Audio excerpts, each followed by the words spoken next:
నేడు అంతర్జాతీయ అంతరిక్ష కేంద్రంలో స్పేస్ వాక్ జరగనుంది. ఇది 2026 సంవత్సరానికి చెందిన తొలి స్పేస్ వాక్ అని నాసా వెల్లడించింది.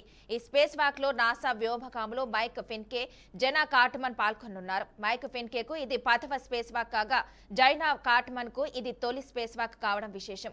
ఈ స్పేస్ వాక్ భారత కాలమానం ప్రకారం సాయంత్రం 6:30 ప్రారంభమై సుమారు 6:30 పాటు కొనసాగనుంది.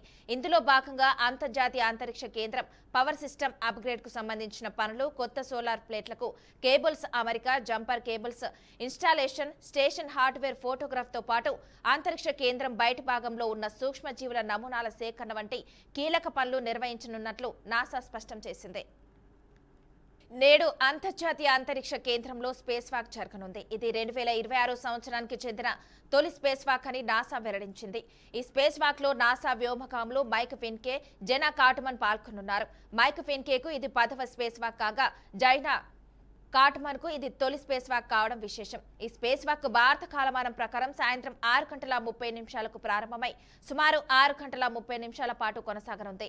ఇక ఇందులో భాగంగా అంతర్జాతీయ అంతరిక్ష కేంద్రం పవర్ సిస్టమ్ అప్గ్రేడ్ కు సంబంధించిన పనులు, కొత్త సోలార్ ప్లేట్లకు కేబుల్స్ అమరిక, అలాగే jumper cables installation, station hardware photograph తో పాటు అంతరిక్ష కేంద్రం బయట భాగంలో ఉన్న సూక్ష్మజీవుల నమూనాల సేకరణ వంటి కీలక పనులు నిర్వహించనున్నట్లు నాసా స్పష్టం చేసింది. ఆంక్షల కారణంగా ఉత్తర అట్లాంటిక్ లో నిలిచిపోయిన వెనిజువేలాకు చెందిన భారీ చమురు నౌకను అమెరికా బలగాలు స్వాధీనం చేసుకున్నాయి. ఈ ట్యాంకర్ ను కొన్ని రోజులుగా అమెరికా సైన్యం వెంబడించి చివరకు దానిపైకి చేరుకున్నట్లు ప్రకటించింది.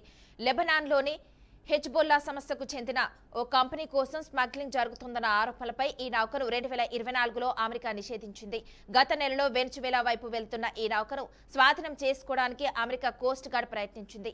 తప్పించుకున్న ఈ నౌక అట్లాంటిక్ లో తిరుగుతుంది. ఇక ఈ నౌకపై కొన్ని వారాలుగా నిఘా పెట్టిన అమెరికా ఎట్టకేలకు దానిపైకి చేరుకున్నట్లు ప్రకటించింది. చిత్తూరు జిల్లా పల్మనేరు నియోజకవర్గంలో పొన్నమాకులపల్లి వద్ద మినీ స్కూల్ బస్సు రోడ్డు ప్రమాదానికి గురైంది. పల్మనేరు పట్టణంలోని కిండర్ కేర్ మానసిక దివ్యాంగుల పాఠశాలకు చెందిన ఈ బస్సు 11 మంది విద్యార్థులతో ఆరోగ్య పరీక్షల కోసం బెంగళూరుకు వెళ్లి తిరిగి వస్తుండగా వెనుక నుంచి వచ్చిన లారీ ఢీకొట్టింది. ఈ ప్రమాదంలో 7 విద్యార్థులకు గాయాలు కాగా మరో 4 పరిస్థితి విషమంగా ఉన్నట్లు సమాచారం. ఇక గాయపడిన విద్యార్థులను వెంటనే పల్మనేరు ప్రభుత్వ ఆసుపత్రికి తరలించి చికిత్స అందిస్తున్నారు. సమాచారం అందుకున్న పోలీసులు కేసు నమోదు చేసి ఘటనపై దర్యాప్తు చేస్తున్నారు.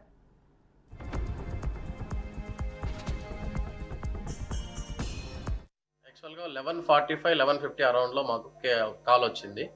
సో పొన్నమాకనపల్లి బెంగళూరు హైవే దగ్గర యాక్సిడెంట్ అయింది, ఒక 10 మంది స్టూడెంట్స్ ఉన్నారని చెప్పారు. ఇమీడియట్గా మేము ఫాస్ట్గా వెంటనే మూవ్ అయిపోయి మళ్ళీ అతనికి వాళ్ళకి కాల్ చేసినాము. వాళ్ళకి కాల్ చేస్తే వాళ్ళు మన పల్లంనేరులో ఎలినా స్కూల్ దగ్గర ఉన్న కైండర్ కేర్ స్కూల్ బస్ అని చెప్పారు. సో ఎక్కువ మంది ఉంటారు కదా అనేసి మేము అలర్ట్ అయ్యి మిగిలిన 2 అంబులెన్స్లు కూడా అలర్ట్ చేసాం, పల్లంనేరు పెద్ద పంజాని. సో 3 వెహికల్స్ అక్కడ స్పాట్కి చేరుకున్నాము. అక్కడ వెళ్తే వీళ్ళు వచ్చి యాక్చువల్గా పల్లంనేరు నుంచి బెంగళూరు వెళ్ళారంట పిల్లల్ని పిలుచుకొని హెల్త్ చెకప్స్కి.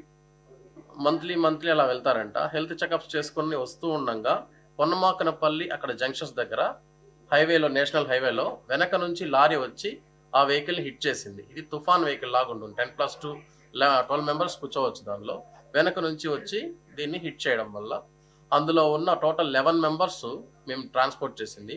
అందులో అరౌండ్ 9 మెంబర్స్కి మాత్రం ఇంజుర్డ్ ఉంది. ఆ 9 మెంబర్స్లో ఒక 4 మెంబర్స్కి సివియర్గా హెడ్ ఇంజరీ ఉంది.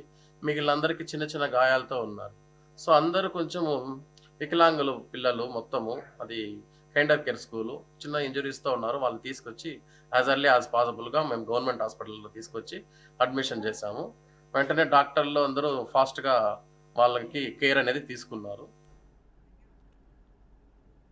ఇవే ఇప్పటివరకున్న bulletin updates. Keep watching BRK news Telugu సత్తా.